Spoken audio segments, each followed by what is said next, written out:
Naam, ni siku nyingine tena na ni furaha iliyoje kuungana na wewe hapa Viwanjani tuweze kujuzana ama kukujuza wewe mtazamaji wa Viwanjani kile ambacho tumekuandalia kwa siku ya leo. Kama ilivyo ada, saa 3 mpaka pale saa 6 unaungana nasi hapa kuweza kupata malumati ambayo kwa kweli yamesheheni mambo mbalimbali kuhusiana na soka. Na leo kuna mambo mengi sana, ikiwa ni pamoja na mwendelezo wa ligi kuu ya NBC ambayo inaendelea katika zile raundi tena za lala salama. Kuna timu ambazo ziko katika danger zone, lakini kuna timu ambazo zenyewe zimejihakikishia kubaki katika ligi kuu na zile ambazo ziko katika resi ya ubingwa. Usiondoke, kaa nasi kuanzia hivi sasa mpaka saa 6 kamili za mchana, pale ambako ndio tunamaliza yale ambayo tumekuandalia kwa siku hii ya leo. Ulama Eid Salum niko hapa, lakini nikwambie tu tunakutambulisha safari ya wiki 4 za moto. Tunaanza na finali ya kombe la shirikisho barani Afrika, RS Berkane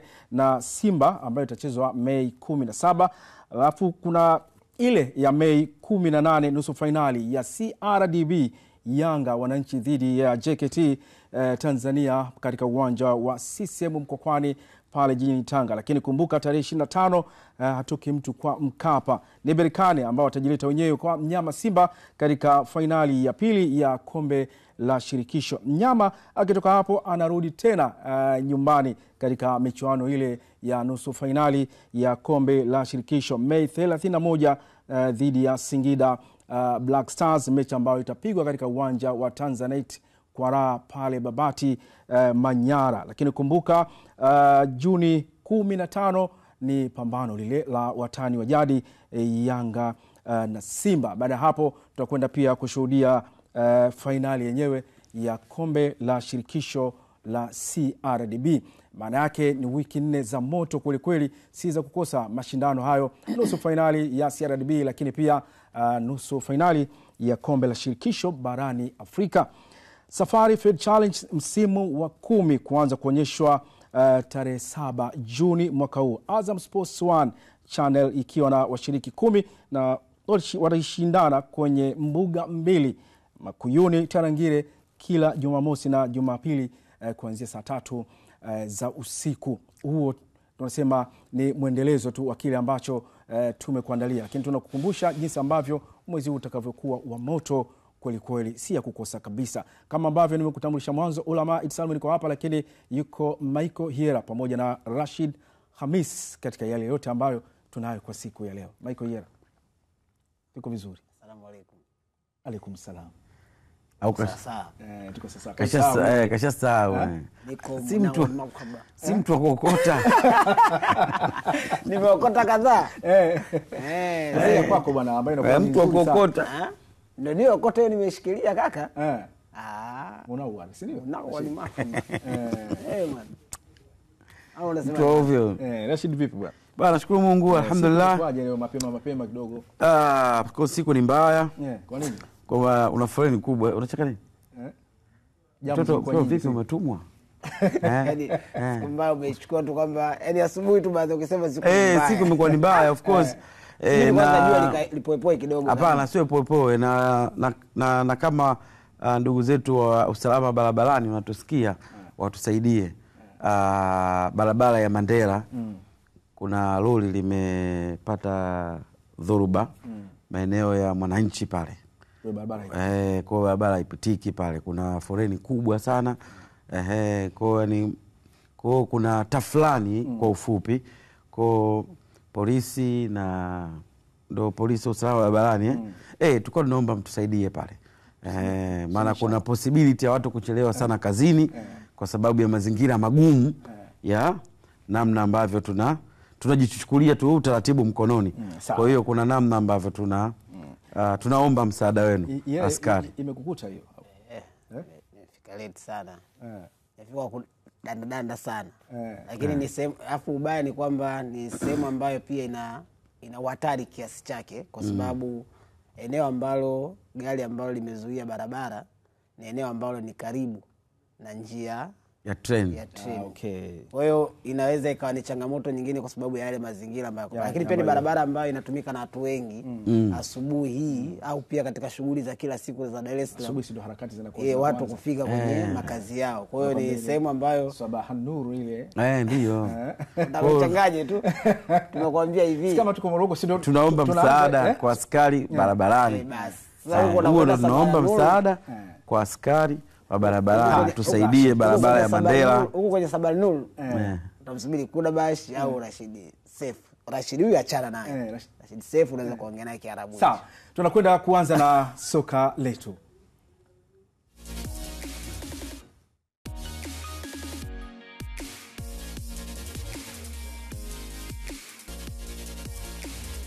Kikosi cha wekundu wa Msimbazi Simba Sports Club kinatarajiwa kusafiri usiku wa leo kuelekea nchini Morocco katika mechi ya fainali ya kwanza dhidi ya RS Berkane katika michuano ya kombe la shirikisho barani Afrika, mchezo ambao utapigwa Mei 17. Simba imetinga fainali ya michuano hiyo baada ya kuifunga Stellenbosch ya Afrika Kusini bao 1-0 katika uwanja wa Aman Complex na kwenda kutoka sare ugenini, na hivyo Simba kupata nafasi ya kucheza fainali michuano ya pili kwa ukubwa barani Afrika kwa ngazi ya vilabu kutoka ile michuano ya kombe ya Amen League ya mabingwa barani Afrika.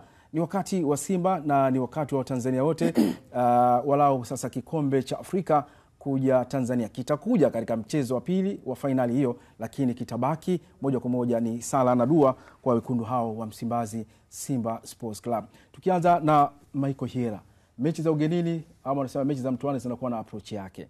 Simba wamefanikiwa katika mechi takriban 6 ambako kufika fainali, mechi ya 7 hivi. Simba waende na mpango gani Morocco dhidi ya Berkane ambao wana sifa ya kushambulia toka dakika ya kwanza mpaka ya mwisho? Of course, kwanza umeanza vizuri kwenye aina ya mechi ambazo mnaenda kucheza. Ndizo mechi ambazo plani ya kiuchezaji ya benchi la ufundi huwa inaanzia hapo, kwamba tunacheza mechi hii, lengo letu ni kuachieve nini baada ya dakika 90. Lakini kwa mechi za namna hii haupigi hesabu za dakika 90 peke yake, unapiga hesabu ya dakika 180. Kwa nini? Kwa sababu unacheza mechi ya ugenini afu unakuja kumaliza kwenye mechi ya nyumbani, au vice versa, utaanzia ugenini then nyumbani unaenda kumalizia. Kwa Simba Sports Club ukiangalia kwenye mwenendo wao, hawana mwenendo ambao unakukatisha tamaa kwa kiasi kikubwa, kwa sababu ya kile ambacho wamekipata kwenye mechi kadhaa za ugenini kwenye msimu huu.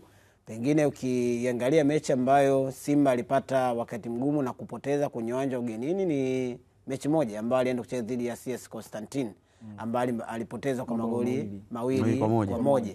Lakini the rest unaweza kuona jinsi ambavyo kwenye namba amekuwa na nyakati nzuri, kwa maana jinsi ambavyo timu imepata either sare ama wao kuwa ndio wametoka na matokeo mazuri kwenye mechi ambazo wamezicheza ugenini. Kwa hiyo ni moja kati ya sehemu ambayo pengine anaweza kaingia kwenye mechi dhidi ya Berkane wakiwa natamani kuendeleza kile ambacho alikipata kwenye mechi iliyopita. Lakini angalia pia hata mechi ambayo alipoteza dhidi ya CS Constantine, kama umepoteza ugenini kwa magoli 2-1, then una dakika zingine 90 za kucheza kwenye uwanja wa nyumbani. Maana kinachoangaliwa finali ni aggregate ya magoli mangapi kwa mangapi ambayo mlifungana wakati mnakutana. Bahati nzuri ni kwamba kwenye mechi hizi unacheza kwa ajili ya kumtoa mpinzani wako. Yaani hauchezi kwa ajili ya hakuna table ya kujifurahisha ama au time ya kusema kwamba nimepossess kwa asilimia hata zaidi ya 70 huko. Hakuna kitu ambacho utakipata kwenye advantage. Lakini faida ambayo utaipata ni kuona jinsi gani ambavyo umeweza kuzigawa hizo dakika na kuwa na wakati mzuri. Kwa Simba Sports Club ukiangalia kwenye kikosi chao currently unawapongeza kwa sababu vitu vingi vimeonekana kupanda juu kwenye performance ya mchezaji mmoja mmoja, number wise kwa mchezaji mmoja mmoja, lakini pia kwa timu zimeonekana kupanda kwa namna moja ama nyingine. Hiyo ni faida ambayo unaweza kusema hata kama wanaenda kukutana na RS Berkane ambao nao pia wameonekana kuwa na hatari kwenye uwanja wa nyumbani, kwa sababu ukiangalia kwa mechi ambazo wamepata matokeo ya kumtisha mpinzani ni zidi ya Stellenbosch ambao alishinda magoli 5. Lakini kumbuka pia kile ambacho alikifanya mechi ya mwisho ya zidi ya Constantine kwenye hatua ya nusu finali, wameshinda magoli manne wakiwa kwenye uwanja wa nyumbani. Yani maana yake mechi ya robo finali ya pili na mechi ya nusu finali ya kwanza katika uwanja wake ule amefunga katika uwanja wake nyumbani. No, dhidi ya Stellenbosch ilikuwa ni hatua ya makundi. Kuingia kwenye hatua ya makundi. Robo finali alikuwa na ASEC. Yes, kwenye robo finali ya kupata ushindi ambao unaweza kufikisha hivyo. Lakini unaweza kuona kwamba pengine wakati unajiandaa kucheza dhidi ya Berkane, maana yake utaangalia ubora wao na udhaifu wao. Sasa moja kati ya eneo ambalo kwao linabaki kuwa ni bora ni hizo namba za magoli ambazo wanaweza akazipata hasa wakiwa kwenye uwanja wa nyumbani. Sasa unawezaje kukabiliana na uhatari ambao wanaotengeneza kwenye eneo la kushambulia? Nafikiri kwenye mechi ya ugenini basically Simba anaweza akawa na mpango kwamba wawe na wachezaji wengi ambao wanaweza akawa na ule utimamu hasa kwenye kipindi ambacho timu inakuwa haina mpira. Kwenye zile nyakati ambazo unazigawa kwenye mpira miguu, wakati ambao timu ina mpira, wakati ambao timu haina mpira, wakati ambao timu imetoka kupokonya mpira kwa wapinzani inafanya nini, na wakati ambao wenyewe imepokonywa mpira na wakati gani. Unatakiwa kuwa na mchezaji ambaye anaweza kubalance kwenye maeneo yote manne ya msingi ya mechi ya mpira miguu ili uweze kuwa na kitu kizuri ambacho utakifanya. Maana yake ni kwamba utategemea kuwa na mchezaji ambaye energy wise anaweza akakupa kitu kikubwa, kuofa hiyo faida kwamba hata tukipoteza mpira ana nguvu baada ya kwenda kutafuta huo mpira, lakini pia ana uwezo angalau wa kuweza kuzinusa hata zile hatari ambazo zinaweza kutengenezwa na wapinzani immediate pale ambapo wanapata mpira. Angalia magoli ambayo Berkane anafunga, kwa maana hiyo strength yao ambao wanaizungumzia kwenye eneo la kufunga, wanafunga kwa namna gani? Mara kadhaa wameonekana kufunga magoli wakati ambao wamekuachia, yes, wakati ambao wamewaachia nyinyi mpira, afu wakipata mpira ule haraka ambao wanakuwa nao kwenye kuja kuwashambulia, wanaweza akaja kuwazuru kwa kiasi kikubwa. Kwa hiyo unafanyaje ili kuweza kuzuia hilo gap? Kuwa na wachezaji ambao hawatawapo muda wapinzani wa kwanza kutengeneza nafasi za haraka zaidi. Unatakiwa kuwa na mchezaji ambaye yuko aggressive kiasi kikubwa kwamba anaweza akafika kwenye ile eneo na kuziba hizo nafasi, na kuwa pia na nyakati ambazo zitakuwa ni nzuri, pengine hata wakati ambao tumetoka kupokonya mpira angalau mnakuwa na sekunde kadhaa na nyinyi za kuutunza ili msiwape tena faida wapinzani kuligain momentum na kwenda kuwashambulia kwa wakati mwingine. Kwa hiyo nafikiri hiyo ni moja kati ya strengths ambayo kwa namna yoyote benchi la ufundi la Simba kwa hali ambayo wanaonekana nayo sasa hivi wamekuwa wazuri kwenye kuwasoma wapinzani. Nafikiri hilo watakuwa wamelichukua kama taski yao ya kwanza, kuona anawezaje kukabiliana na timu ambayo kwenye mechi za hivi karibuni wameonekana kuwa na namba kubwa ya magoli ambayo wanaifunga, kiasi kwamba anakupa wakati mgumu kwenye mechi ya pili wewe kuweza kuwatishani kwenye eneo la kufunga. Rashid, Simba wanakwenda Morocco, naweza nikasema ukiwa katika wakati mzuri, kwa sababu hata baadhi ya wachezaji wao ambao walikuwa katika kikosi cha kwanza walikuwa injuries katika mechi kadhaa huko nyuma, wamerudi. Shefondo Malone, lakini pia kiwango cha Joshua Mutale, Budo kimeanza kuwaridhisha wana Simba pamoja na kocha Fadlu Davis, na hata jana kuwa mchezaji bora wa mechi kati ya Simba na KMC juzi. Hii inakuwa na faida gani sasa kwa Simba tofauti na mechi zile mbili ambazo tumeona mara nyingi Shamu alikuwa ategemei sana akawa nazima pale nyuma, kurejea kwa Shefondo Malone? Kwanza kuna kitu kimoja Kidedea, mimi kwangu wanaona kama ni advantage. Mfumo wa CAF wa hizi fainali za Champions League au Confederation ni kama zinazungumza lugha ambayo inakupa matumaini kwa mtu ambaye anamaliza mechi nyumbani. Kwa hiyo itategemeana wewe ni bora kwa kiwango gani, lakini ni kama inatoa advantage zaidi kwa mtu ambaye anamaliza nyumbani kuwa bingwa. So unanisoma Kwa hiyo Simba kwenye hiki ambacho anaenda kukabiliana nacho Berkane, of course itatupa mwangaza kwamba nini atakuja kufanya Benjamin Mkapa, lakini inampa advantage zaidi ya Simba kuwa bingwa wa kombe la shirikisho msimu huu, kwa sababu ya mazingira ambayo yanaonekana kumfavor zaidi Simba Sports Club. Sasa kwenye nini kitafanyika, nafikiri hilo ni jambo sasa la Fadlu na benchi zima la ufundi na management zima ya Simba kuona wanaiandaa timu kisaikolojia. Bahati nzuri au bahati mbaya, jiografia ya Berkane sio rafiki sana kwa wapinzani. Kweli. Yes. Jiografia ya Berkane sio rafiki sana kwa wapinzani. Kwa sababu maeneo mengi, maeneo makubwa ya eneo la Berkane, la jiji ya Berkane, Hakim ambaye ni mmiliki wa klabu ya Berkane anahodhi maeneo makubwa, yani eneo kubwa la mji, eneo lile la karibu ya Berkane ni kama yeye ndo owner, unaelewa, hoteli, apartment, maeneo mengi ya karibu ya Berkane. Kwa Hakim ni mtu ambaye ana own yale maeneo, sio? Kwa hiyo yani ili uepukane na Berkane kwenye eneo lake inabidi utokee mbali zaidi, yani utembee kilomita nyingi sana ili uweze kuondokana na hali ya kuto kujitia wasiwasi. So kama Rabati huku miji ambayo iko mbali sasa yani wao hiyo ni ndio sasa ndio tuseme ni bahati mbaya au utakuwa ni bahati nzuri kwa Berkane. Tuchukulie Berkane ni iko Morogoro. Yes. Kwa hiyo Simba inabidi ama timu ambazo zinakwenda kucheza pale zenyewe kufikia Kibaha. Yani kuja Dar es Salaam. Yes, yani kama Simba tuchukulie Berkane pale ndio Morogoro, manake ili Simba asiwe katika hali ya wasiwasi. Manake yeye akakaeza Kibaha. Kibaha. Umeelewa? Lakini ndani ya Berkane manake ni maeneo ambayo yote utakuwa unaishi kwenye familia ya Berkane. So familia sasa umeona hiyo nani? Na hili Berkane wenyewe wanajua ubora wa Simba, wanajua ugumu wa kucheza Benjamin Mkapa na wanajua mchezo wa mwisho wa namna ambavyo unaweza kuamua mechi na mtu awe bingwa. Berkane na experience. Ameshakuwa bingwa mara 2 katika uwanja nyumbani. Anajua namna ya kumaliza mechi. Na anajua pia na ameshapoteza ubingwa mara 1 mara 2 kwenye viwanja vya away. Kwa anajua ugumu wa kucheza away kwenye mechi ya mwisho za CAF. So ili aweze kujitofautisha baina yake yeye na Simba Sports na kujipa walau hatua moja ya kwenda kuchukua ile kombe tena, maana yake atahitaji uwiano wa magoli mengi kiasi.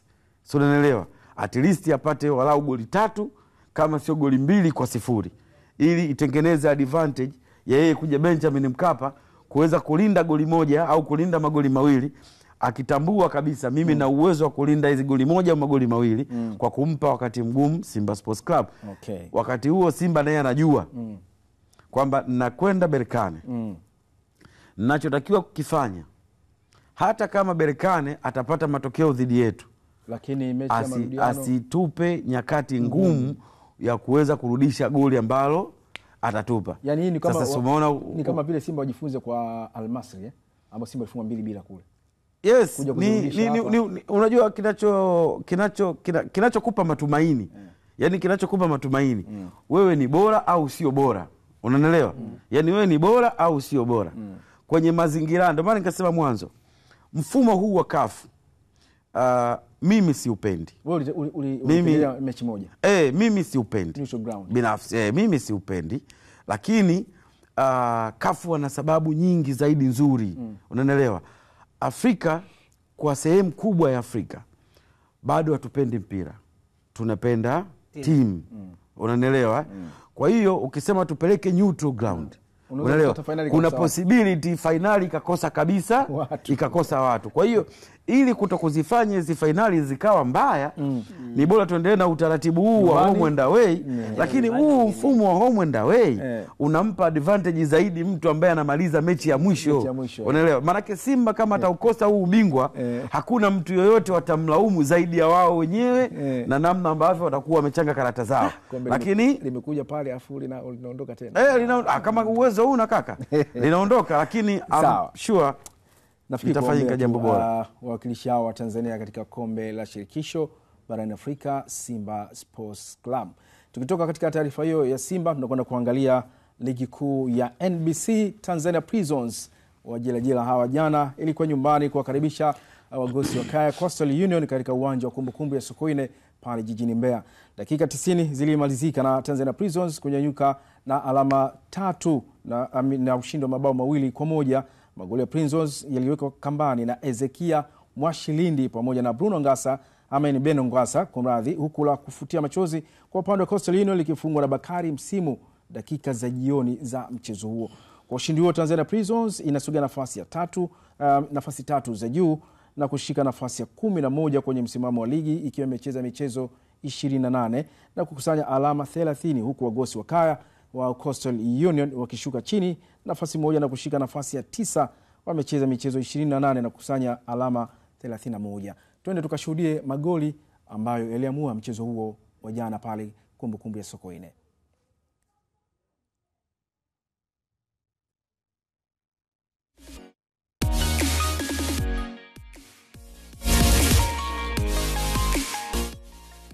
Mepata somo likaingia na likakubali. Amani Josia anapiga makofi, anasema ilikuwa ni nzuri. Ezekiel Anderson Mwashilindi, mpira ulidunda chini na kuvuruga hesabu za golikipa. Westwell Cleopa David Msuya. Hii ni salamu nyingine kutoka kwa Tanzania Prisons. Msimu uliopita lakini hakufanikiwa. Amini msimu huu ingekuwa ligi kuu pekee. Sabianka ameforce mpaka ndani, ingiza cross. Ngasa! Beno Khalfan Ngasa anaiandikia bao la pili Tanzania Prisons. Amani Josia anakubali mpango umefanya kazi. Hili ndio bao ambalo lilikuwa la pili kwa Tanzania Prisons. Sabianka alitumbukia nayo kwenye box ya kaseti cross ile na hakuwa na la kufanya Ngasa zaidi ya kuelekeza mpira ule kuelekea wavuni ya wenzake. Pata ikaeka kwanza, fao ya pili hii melamba sakafu. Haya, nafasi Luke Kikoti anaseti ile. Msimu wanapata bao la kufutia machozi katika dakika hizi, lakini je, atafanya comeback na kuhakikisha kwamba anapata mabao mawili pengine mpaka ushindi? Wanapunguza maumivu yale. Naam, ni magoli matatu katika mchezo huo wa Tanzania Prisons dhidi ya Coastal Union. Prisons wakichukua alama zote 3, hivyo kuweka hai matumaini yao ya kutoka ama kujinasua katika eneo lile la hatari katika danger zone katika msimamo wa NBC, pamoja kwamba kuna timu zingine hali ni tete kweli kweli. Hizo ni alama 3 ambazo Rashid, majaliwa sasa ya jiji la Mbeya kuwa na timu mbili yanaendelea kufufuka hivi. Yapo, lakini haijaisha mpaka ishe. Kwa sababu mimi naamini Tanzania Prison utacheza playoff. Utacheza playoff na nani sijajua, lakini nahisi atacheza playoff yeye na Fountain Gate. Ana 30 sasa hivi alama. Shasema na Fountain au asijabadili kaka. Prison atacheza playoff na Fountain Gate. Alafu kitapigwa pale baina wenyewe kwa wenyewe. Atakayeshinda anabaki. Ambaye atakayepoteza ataenda kukutana na kati ya Geita na Stendi. Umeona? Kwa kule sasa ukishinda sasa ndio unabaki NBC. Lakini ilikuwa matokeo ya jana ya Tanzania Prison. Coastal ilikuwa dhaifu wapi Rashidi? Coastal jana anacheza vibaya. Wanacheza vibaya mno. Vibaya sana. Haikuonekana kama ilikuwa ni timu ambayo imeenda kutafuta alama kama namna ambavyo mwalimu wao alijinasibu kwenye interview kabla ya mchezo. Ilikuwa ni timu ambayo ilianza first half. Ni kama wamekuja, yani ni kama hawakuwa na plan kabisa. Sio, unanielewa? Coastal hiyo. Ni kama hawakuwa na plan. Na ndio maana hata takwimu hazikuonyesha kama walifanya attempt za maana golini. Hawakufanya attempt yoyote, si ndio? So kipindi cha pili, umeelewa? Kipindi cha pili ndio unaweza kusema dakika za mwisho kabisa baada ya kufanya mabadiliko baadhi ya wachezaji kuingia, ndio ukaanza kuona Coast kidogo wameenda kwa attempts. Lakini hata goli ambalo walipata Tanzania Prison Labeno lina unaweza kusema ni kwenye set play, lakini ule kwa goalkeeper. Lakini lile goli la kwanza goalkeeper ule wa Coastal Union tunataka tumwambie tu sisi tuna akili kama ambavyo yeye anaamini sisi tuna akili. Umeona bana ule mpira. Umedunda ule mpira. Ule mpira umedunda kwenye mita ngapi? Kama mita mbili. Wewe mita mbili goalkeeper ndio inamfanya yende chini kusubiria mpira uliodunda. Hivi mita mbili zimefika pale? Inaweza kazi imefika. Sababu ukiangalia ile goli lilipofungwa, goli la kwanza. Mimi ninachokataa ni usiniambie lile goli goalkeeper akafungwa kwa sababu mpira umedunda. Ule mpira umedunda, goalkeeper alikuwa na uwezo wa kusubiri nini kitokee. Ulikuwa baada ya kudunda ulikuwa alikuwa na uwezo wa kusubiri reaction ya mpira kudunda. Hem, tuone ile goli lenyewe. Sio, unaelewa bwana? Kuna ile ambao wanasema kwamba mipira kudunda inamchanganya sana goalkeeper. Sio kwa pale sasa. Uwe inakuwa ni karibu zaidi. Yani mpira uwe karibu. Yani mpira uwe karibu, yani kwenye hata walau kwenye hata mita moja au hatua ya mkono. Mita ngapi Rashidi? Pale nyingi. Mwangalie, utafikiri iko serious na kazi. Umeona? Sio, unaelewa? Rashidi. Mimi nakwambia. Yaani tena mpira ukipigwa tena producer au usimamishe unapodunda pale. Unaelewa? Ndio utakuja kuona kwamba kipa katuletea manjegeka, sio Mashilindi. Hapo ushadunda hapo. Unaona zile mita ulidunda ule mpira. Pale ushadunda. Lakini mbali na hivyo tunakubali. Umeelewa? Tunakubali Tanzania Prison kashinda. Bado pia goli la Coastal Union halikupaswa kuwa goli kwa sababu tayari ilikuwa ni offside. Goli la Coastal Union la kufutia machozi. Sio kosa la Nyanda lile. Lile sio kosa la Nyanda pale. Pale sio kosa la Nyanda. Lile kosa lake goalkeeper, lile ni kosa la kwake hapo. Umeona kasi ya mpira ulivyodunda ulianza kwa. Acha habari za mpira wa kasi wewe. Sasa ukiangalia kwenye goli la mimi machozi, wewe endelea kuamini. Kwanza ulama. Wewe endelea kuamini. Kwanza kwenye wewe endelea kuamini. Mimi sitaki kuamini pale goalkeeper wa Coastal Union ule mpira baada ya kudunda kumharibia timing. Lakini kwenye ile foul wakati Mwashilindi anapiga ile free kick. Goalkeeper aliweka ukuta wake. Alafu goalkeeper akakaa opposite ambapo ni sawa kwamba yeye amekaa upande ambao ni ukuta haupo huko. Maana huko anaamini kwamba ukuta utamlinda. Utacheza, yes. Alafu yeye atamaliza upande mwingine ambao umebakia. Sasa angalia sehemu ambayo alikuwa goalkeeper, alafu angalia ambapo Mwashilindi aliupeleka mpira. Mwashilindi unajua kauvusha mpira kwenye ukuta wa walinzi. Sahihi.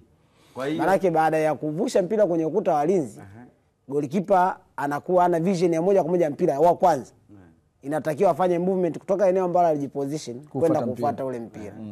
Baada yake anafika pale kwenye mpira umedunda, alafu ujedunda umeenda usaole ule. Mpira umedunda umeenda juu. Sawa. Michael ule mpira jinsi hapo. Michael hapo umeeleweka, lakini kuna kitu ambacho Rashid amegusia kidogo.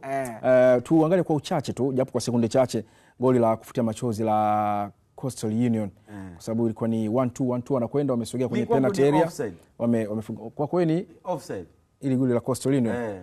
Ili kwangu ni offside. Alikupaswa kwa goli. Michael Yera kwako. Umeona?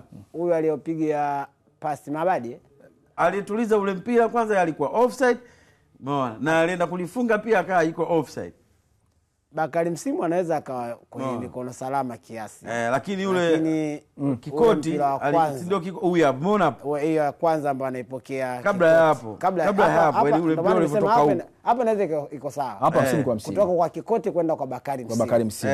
Lakini pasi kuanzia hapo. Yes, umeona hapo? Hapo nyuma hapo. Yaani hapa anakuja kuipokea Kikoti. Alikuwa offside. Kikoti alikuwa yuko kwenye faida kwa sababu yeye ndo alikuwa yuko mbele zaidi kuliko walinzi wa Tanzania Prisons. Naam, ni mchezo wa Coastal Union dhidi ya Tanzania Prisons dhidi ya Coastal Union katika uwanja wa Kumbukumbu ya Sokoine pale jijini Mbeya. 2-1 ndo mechi imemalizika namna hiyo. Kagera Sugar wana Super Nkurukumbi, hali ni tete kwa upande wao baada ya kupoteza katika mchezo wa jana dhidi ya wana Mapigo na Mwendo Mashujaa FC kwa bao 1-0, goli ambalo lilifungwa na Jafari Salum Kibaya katika kipindi cha kwanza cha mchezo huo na kudumu mpaka dakika 90. Kagera Sugar wapo nafasi ya 14, nafasi moja kutoka mwisho wa msimamo wa ligi kuu na imeshacheza michezo 28 na alama 22 pekee, wakati Mashujaa wao wakiwa ndani ya 10 bora wakikamata nafasi ya 7 na alama 33. Michezo 28 alama 22. Michael Yera, Kagera Sugar. Alama zao ndizo ambazo zina wafanya wao kuwa hapa, lakini kwa Kagera pia jana tulikuwa naongea na Rashid tukaambia Kagera waliteleza tangu wakati ligi inaanza. Walipata anguko pale na isivyo bahati ni kwamba recovery yao ya kuona jinsi gani wanaweza karudi kwenye ubora mzuri wa kuanza kushindana ulichelewa sana kutokea kwa upande wao. Wakati Mercy Medo anaiongoza timu, ulikoona kilichobadilika kwake ilikuwa ni style ya kucheza ya Kagera. Walirudi angalau kwenye ile style ambayo mara nyingi huwa wanaitumia, kwa maana falsafa ya Kagera kwenye kupasia na vitu vingine. Sawa. Wakati unaelekea hivyo katika mchezo style ya kucheza ya Kagera Sugar, hii mpira ambao alikwenda kucheza defender ni Samuel John Onditi bila shaka. Mohamed Musa Onditi alikuwa anaenda kutuliza pressure. Tutazame hili tukio la mkwaju wa penalty. Rashid, ukiangalia mpira ambao umepigwa ndani kwenda kucheza na mkono. Mpira ndio umegonga mkono. Si ndio? Lakini hayo maamuzi sasa aliyochukua Mkulungu hapo ndio mtihani. Nani? Umeona Maamuzi? Tumesema unasema angalia, tazama, unasema mpira umegusa mkono. Mimi sio kwangu haikupaswa kuwa penalty. Kwa nini Rashid? Kwangu mimi haikupaswa kuwa penalty kwa sababu ni kitendo ambacho hakijakusudia. Musa amefanya kitendo ambacho hajakusudia, kwa sababu dhumuni la kwanza, kwa sababu kuna muda marefari huwa wanahukumu dhumuni, si ndio? Dhumuni la kwanza la Mohamed Musa ulikuwa ni wanasema diving, kutoa mpira diving header, kwenda kupiga diving header, sio kwa maana ya clear ule mpira kwa kutumia kichwa. Na bahati nzuri ule mpira wakati Mohamed Musa anaenda kucheza bado ulianzia kwenye eneo la kichwa chake kabla hujafika kwenye mkono. Kwenye kichwa hujaguswa kabisa. Ulipalaza kabisa ukapalaza kidogo afu ukaenda kwenye mkono. Kwa sababu ule mpira wakati unapigwa kwenye mkono umepalaza kwenye kichwa, lakini lengo la Musa ilikuwa ni kufanya clearance ya ule mpira kwa kutumia kichwa chake. Isiwe bahati ni kwamba wakati anafanya clearance ya ule mpira au kwenda, ilikuwa ni partial clearance, yani mpira umedondoka jirani na yeye. Sasa wakati unadondoka pia ni wakati ambao yeye mwenyewe pia ameshapoteza balance. Kwa sababu alikuwa tayari ana dive, maana yake ukisha dive lazima utaenda chini. Na kiutaratibu wa kawaida unavyokwenda chini ukiwa umetoka kuruka juu, maana yake hauwezi kusema utadondoka mikono maibana. Lazima utadondoka ukiwa unaenda kuweka balance ya mikono kwenye ardhi ya chini. Unaona jinsi ambavyo alikunja mkono, alitanguliza kwamba naenda kutanguliza mkono alitanguliza mkono chini. Yani umeona anatanguliza ule mkono. Anaupeleka, kwa hiyo huwezi kuniambia eti pale ameextend mwili wake. Yani pale manake unaenda kutengeneza ngao ili kubalance mwili wako ili uweze kufika chini, kwa sababu mwisho wa siku pale kuna vitu viwili, unaelewa? Pale mwisho wa siku kuna vitu viwili. Manake hata Mohamed Musa angekosea au angeteleza bado angekuwa kwenye matatizo ya bega. Sio, unaelewa?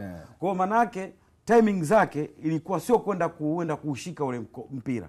Timing zake ilikuwa ni kwenda kutengeneza balance atakapotua na kuclear ule mpira kwa lengo ambalo yeye mwenyewe kalidhamiria. Sasa bahati mbaya referee kwa tafsiri zake, umeona, kaenda kumwadhibu kwa pigo la penalty on which kwangu mimi haikupaswa kuwa penalty. Yes, lakini mwisho wa siku unakubaliana kutokukubaliana naye. Ndio Rashid, hapa Mohamed Musa mpira wakati anakwenda kucheza kwa staili ya namna hii, kulikuwa hakuna option nyingine ya kwenda kucheza ule mpira yeye mwenyewe.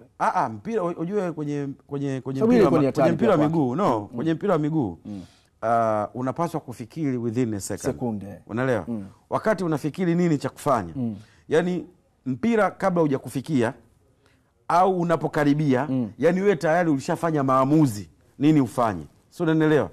Kwa timing ya Mohamed Musa, kila ambacho yeye aliamini kwamba huu mpira wacha ni upige kwa kichwa kutokea hapa chini, naweza ukaupeleka mbali zaidi. Na pengine timing za kupiga kwa mguu alishalizipoteza hizo hesabu.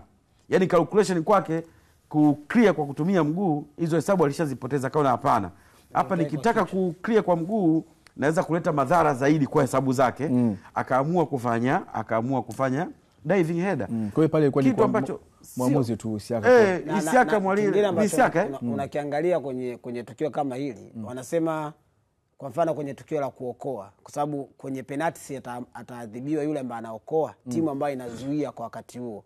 Sasa kuna mazingira ambayo unaweza ukazuia na kukatokea kitendo cha uharaka cha mpira kugusa kwenye mkono wako. Kwa mfano unaokoa mpira kwa uharaka, yani unapiga afu ukaja kugonga mkononi hapo. Maana yake ni kwamba kusudio lako kwanza ilikuwa ni kuokoa mpira, lakini kitendo cha uharaka cha mpira kutoka kwenye mguu wakati unaokoa kuja kwenye mkono sio kitendo ambacho wewe ungeweza kureact kutoa mkono wako.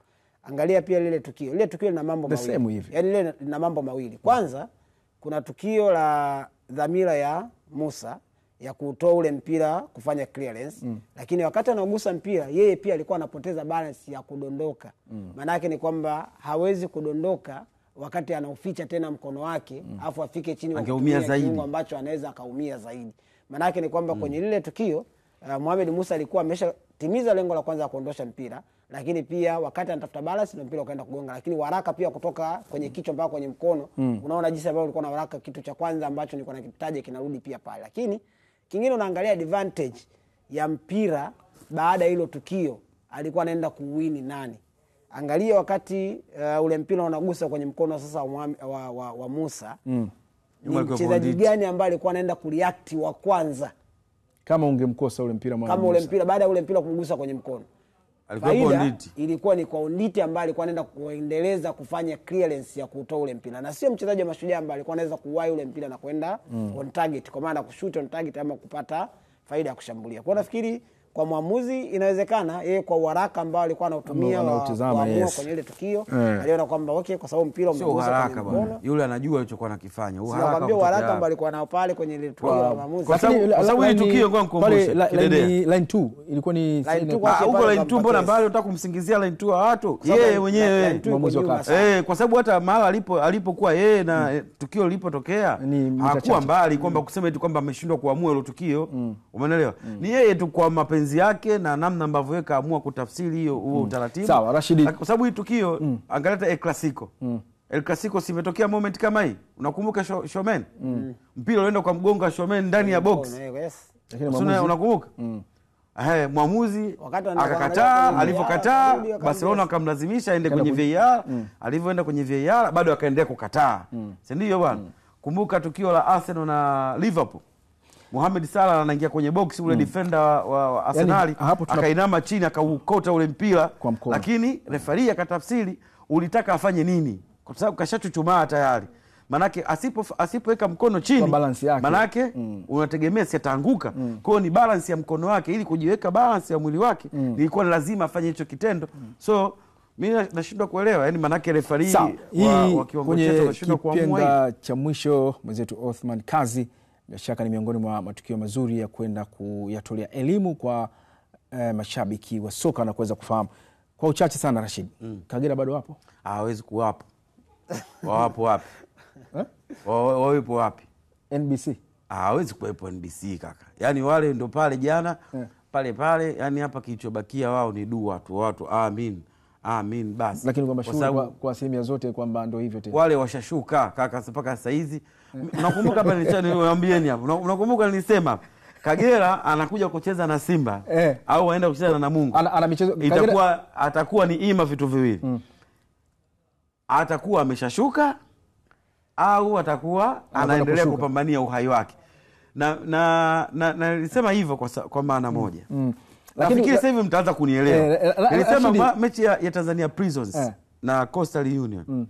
Nikamwambia ikitokea Tanzania Prison akashinda huo mchezo, Kagera Sugar naye akashinda mechi ya Mashujaa. Manake mpaka Kagera anakuja huku, anakuja Dar es Salaam kuja kucheza na Simba, anakucheza na Namungo. Manake matumaini yake bado yatakuwa yako hai. Lakini amepoteza ikatokea naye, kwa sababu mimi kitu ambacho naamini ile ndio mechi yake ya mwisho ya Tanzania Prison kushinda. Tanzania Prisons ndio mechi yake ya mwisho katika michezo miwili ambayo imebaki. Iliyobakia yani ile ndio mechi yake ya mwisho ambayo imebaki na nani mpaka unasema? Kabaki na Yanga Afrika na Singida Black Stars.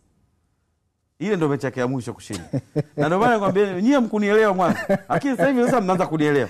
Ndio maana nakwambia ile ndio mechi yake ya finali Tanzania Prisons. Na Kagera Sugar akishinda mechi yake miwili iliyobakia anashinda kutokea wapi bwana Kidedea azungumza vitu ambavyo lakini bado hajashuka kwa sababu Pamba na 27. Manake yani ukiniambia Kagera Sugar yani kwenye hesabu hizo za point ngoja kwambie ngoja kwambie alama moja kwanza. Ngoja Kidedea unisikilize tena vizuri kwa umakini.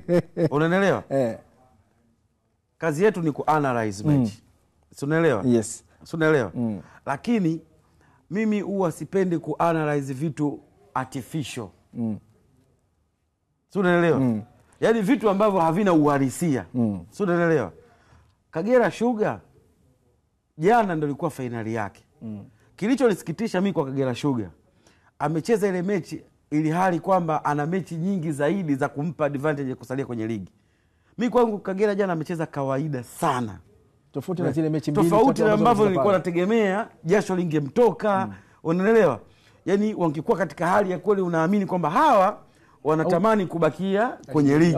Lakini jana wamecheza kawaida, yani unaona 3-2 ambao alishinda, unaona alikuwa mechi. Sasa wewe kwa sababu wewe niambie ratiba inayofuata ya ratiba ya Kagera. Anakuja kucheza na Simba, anakuja kucheza na Namungo. Sio, unaelewa? Mechi inayocheza na Simba, manake Kagera akimpa heka Simba akapata hata sare. Yaani Kagera akipata hata sare kwa Simba Sports, bado bingwa ya Afrika. Sio, unaelewa? Sasa hiyo advantage anaipata wapi? Rashid, umeeleweka na kile ambacho ulikuwa unakisema katika vipindi ambavyo vimepita na hiki ambacho umekizungumza hivi leo. Hiyo ni michezo ambayo ilichezwa jana ya ligi kuu ya NBC, lakini pia nikwambie tu ligi kuu hiyo ya NBC inaendelea leo kwa michezo 4 kupigwa kwenye viwanja tofauti hapa nchini, ambapo katika dimba la KMC Complex mabingwa tetezi Yanga watakuwa wenyeji wa Namungo kutokea kule Ruangwa Lindi. Yanga wanaingia katika mchezo huo wakiwa vinara wa ligi kuu ya NBC wakiwa na jumla ya alama 70 kwenye msimamo wa ligi, wakati Namungo wao wakiwa na nafasi ya 10 katika msimamo na alama 31 kwenye msimamo huo wa ligi kuu ya NBC. Nikwambie tu takwimu zao wakati wanakwenda kucheza mchezo wao, mechi 26 kwa upande wa wananchi. Nafasi ya kwanza alama 70, lakini ushindi 23 na sare 1 na kupoteza michezo 2. Mabao ya kufunga 68, mabao ya kufungwa 10 na tofauti ya magoli ni 58. Faida yake hiyo goal difference unasema wananchi hao. Lakini kwa upande wa Namungo michezo 27, nafasi ya 10, alama 31, ushindi mara 8, sare 7, kupoteza 12, mabao ya kufunga 23, mabao ya kufungwa 33, tofauti ya magoli wanasema hasi 10. Sababu ni 23 toa 33.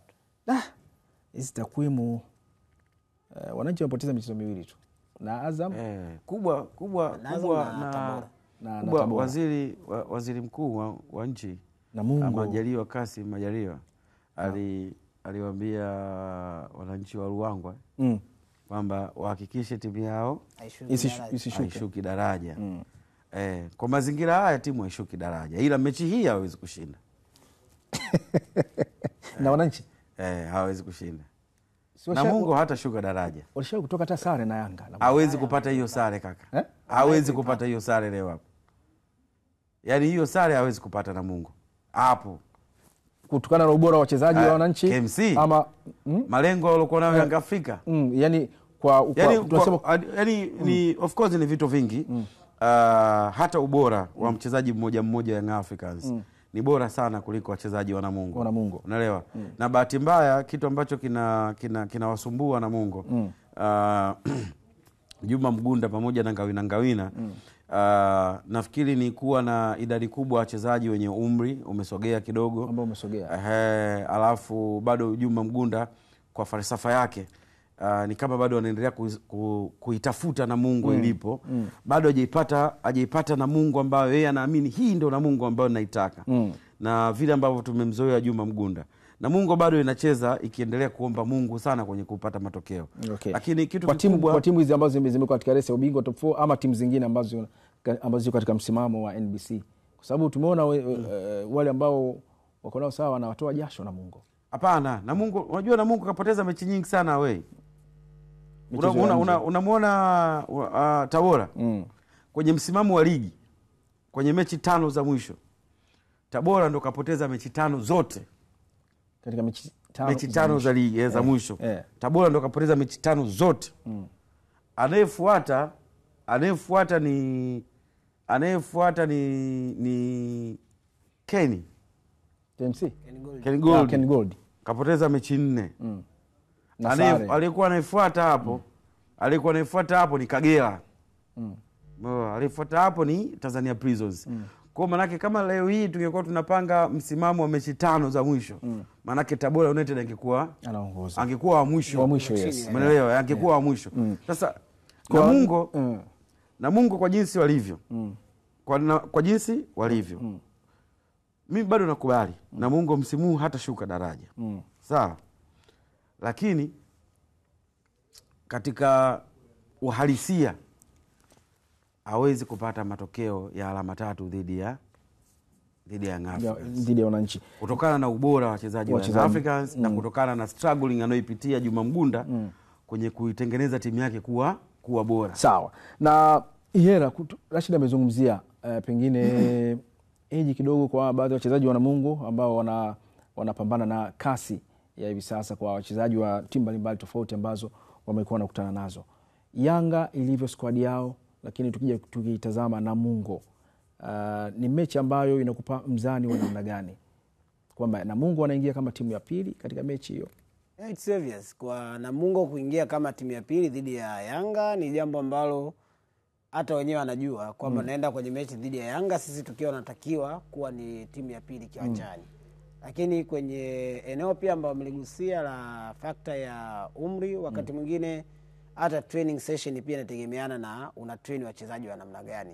Kuna wachezaji ambao unaweza wakafanyisha mazoezi yale ambayo ni tafu zaidi kwa sababu ya umri wao. Wanaweza kawa na uvumilivu wa kiasi kikubwa kuhimili kile ambacho kinaweza kaa kinatokea. Lakini kuna wachezaji ambao hawezi ukasema utatrain nao kwa kiwango kikubwa. Bila kuwavunjia heshima wachezaji ambao kuna Namungo, lakini unachojaribu kuangalia ni kwamba kuna baadhi ya wachezaji ambao wameshatumika sana kwenye mechi nyingi za ligi kuu. Kiasi kwamba wanasema kwa walipofikia sasa hivi unachokihitaji uwanjani ni experience yao. The likes ya mtu kama Erasto Dodinyoni unaweza kuona kile ambacho anakiofa. Sio kwamba amekuwa na performance mbaya kwenye kikosi cha Namungo, lakini pengine unasema hawezi ukamtumia Erasto kwenye kasi sana ama kwenye mechi hata Dani ya Mo ambao wanacheza. Yes, Dani ya Mo pia ambaye anacheza. Ndio maana unaona wanachokifanya Namungo, kwa sababu mwalimu wa mpira wa miguu anatakiwa kuangalia aina wachezaji ambao uko nao, weakness na strengths zao utaweza pia kuwatumia kwa namna gani. Yaani mimi namuelewa Mgunda kwa kile ambacho anakifanya, kwa mfano kwenye selection yake ya kikosi. Kuwa na mtu kama Daniel Amo, kuwa na Eric Mkombozi, kuwa na Erasto Dodinyoni. Alafu wanaongezea Hamisi Alifa Nyenye.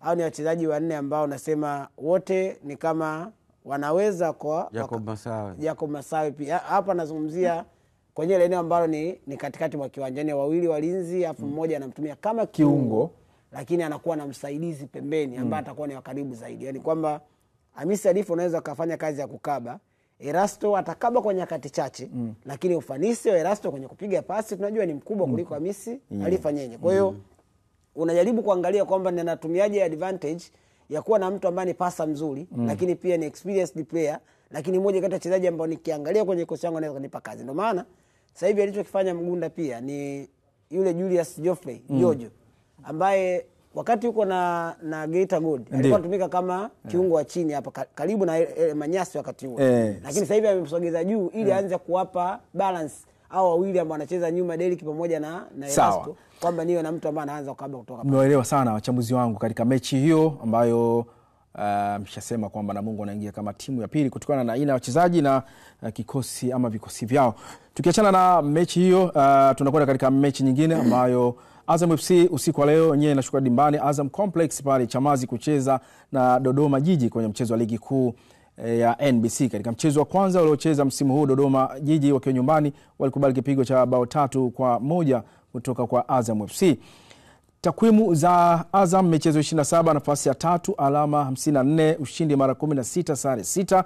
Wamepoteza michezo 5, mabao ya kufunga 43, mabao ya kufungwa 17, tofauti ya magoli ni 26. Kwa upande wa Dodoma michezo 27, nafasi ya 6, alama 34, ushindi 9, sare 7, kupoteza michezo 11, mabao ya kufunga 30, mabao ya kufungwa 37, tofauti ya magoli ni 10. Vijana wa Meki Maxime na vijana hawa wa Rashid Taus Azam FC. Ni mechi ambayo hapo Rashid ndani anaingia kama timu ya pili. Dodoma Jiji. Dodoma Jiji anaingia kama timu ya pili na ni mechi ambayo Azam FC kama wanahitaji kuendelea kuwa sehemu ya timu ambazo zinahitaji kuwakilisha nchi kwenye msimu ujao, anapaswa kushinda michezo yake yote iliyobakia.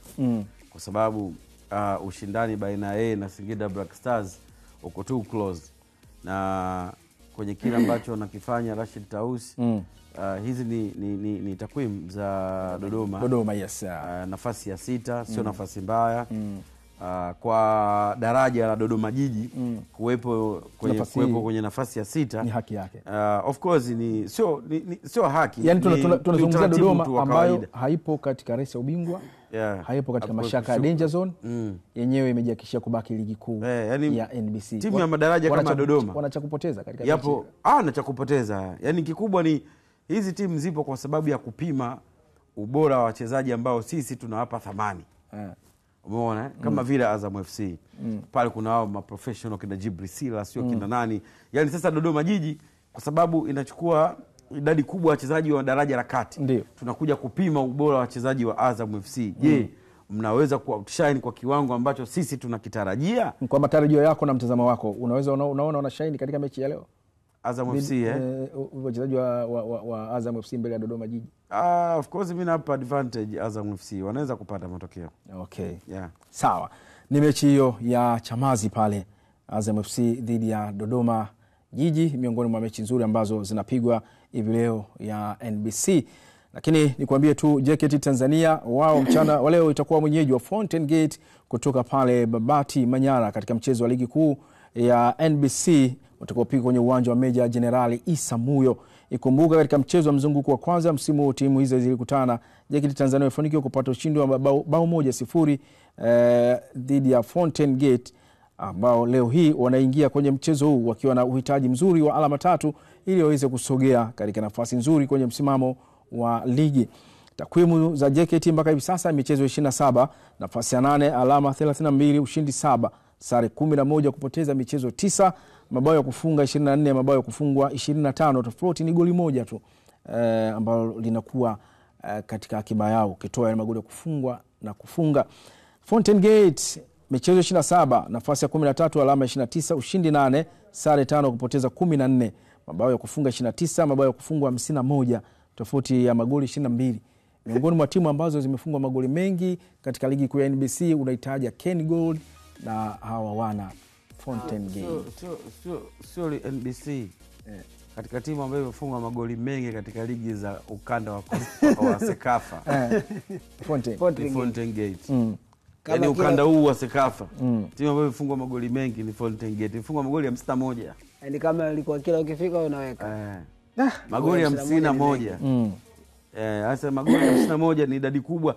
Yani hii idadi ya magoli ya kufungwa. Hii timu pia nayo ilikuwa inastahili kushuka. Nini Fountain Gate? Kwa namba ya magoli ya kufungwa. Yes. Yani huwezi kufunga magoli 51 ukaendelea kubaki kwenye ligi. Yani unajua mtu anafikiria hii timu inakuaje? Labda pengine kutokana na mzunguko wa kwanza kuutumia vizuri. Na ndicho hicho kwa sababu ngoja ukitaka kujua Fountain Gate round ya kwanza. Round ya kwanza Fountain Gate amemaliza akiwa na alama 20. Round ya kwanza. Round ya kwanza. Akiwa amefikisha alikuwa na magoli 20, amefunga magoli 29, akiwa amefungwa magoli alikuwa na hasi moja au mbili. Alikuwa na hasi mbili. Alikuwa hajaachana sana ya kufunga na kufunga.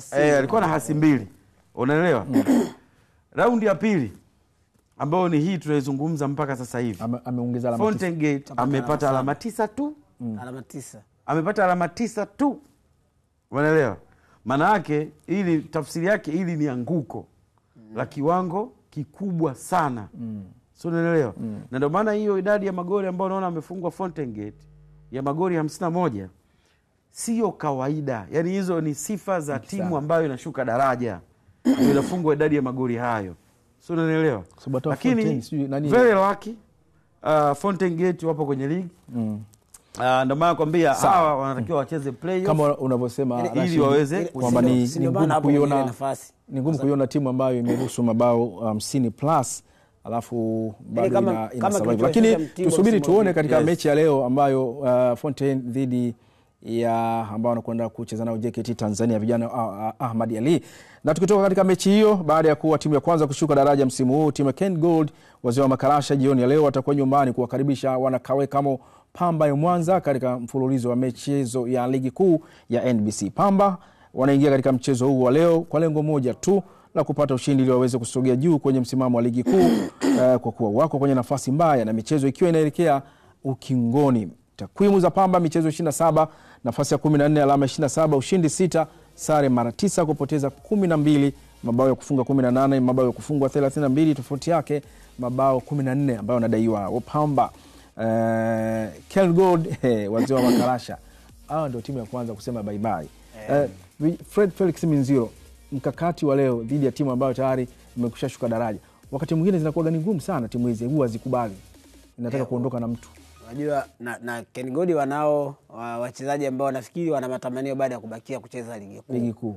Sasa hiyo ndio inakuwa mbaya zaidi, kwa sababu sasa ni mpango wa kutimiza malengo binafsi, sio tena malengo ya timu. Malengo ya timu yameshafeli tayari, kwamba sisi hatuwezi tena kubakia ligi kuu. Sasa wale wachezaji ambao watapata nafasi ya kucheza wenyewe wanajipambania kwamba nyinyi timu inashuka, lakini sisi bado tunabakia kwenye ligi.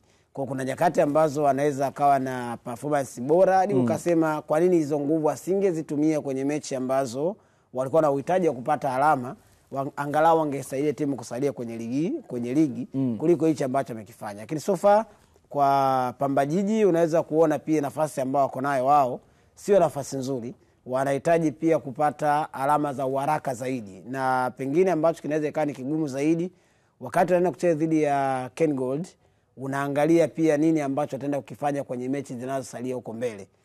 Pamba Jiji kwenye michezo ambayo ilikuwa bakia kumshoni walikuwa na advantage kiasi ya kucheza mechi nyingi kwenye uwanja wa nyumbani. Isivyo bahati ni kwamba advantage ile hawajaitumia hivyo kwenye mechi za nyumbani. Sasa hizi mechi ya ugenini dhidi ya Ken Gold ambao wanaonekana tayari hawako kwenye nyakati yoyote ya kufanya vizuri. Ni michezo ya ligi kuu ya NBC ambayo inakwenda kupigwa hivi leo.